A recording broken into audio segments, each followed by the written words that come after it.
10 tips para umasenso. 1. Mag-set ng mga malinaw at achievable na mga layunin. Alamin kung ano ang iyong gusto at gumawa ng plano para maabot ito. 2. Mag-focus sa self-improvement. Palawakin ang iyong kaalaman at kasanayan sa pamamagitan ng pagbabasa, pag-aaral, at pagpapalakas ng iyong mga kakayahan. 3. Lumikha ng malakas na network. Makipag-ugnayan sa mga tao sa iyong industriya, manghikayat ng mentorship, at magpakita ng halaga sa iba.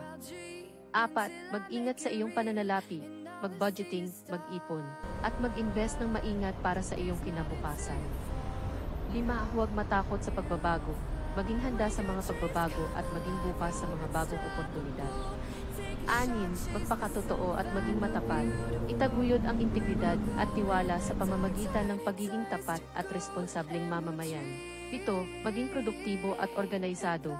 Gamitin ang oras mo ng may kabuluhan at magkaroon ng maayos na sistema sa trabaho at buhay. 8. Magkaroon ng positibong attitude. Labanan ang negatibidad at palaging maghanap ng mga paraan upang maabot ang iyong mga layunin.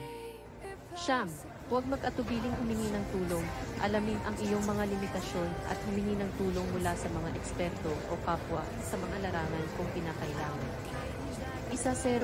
Huwag kalimutang magpahinga at mag-enjoy sa buhay. Ang pag-aalaga sa iyong kalusugan at kasiyahan ay mahalaga rin sa tagumpay.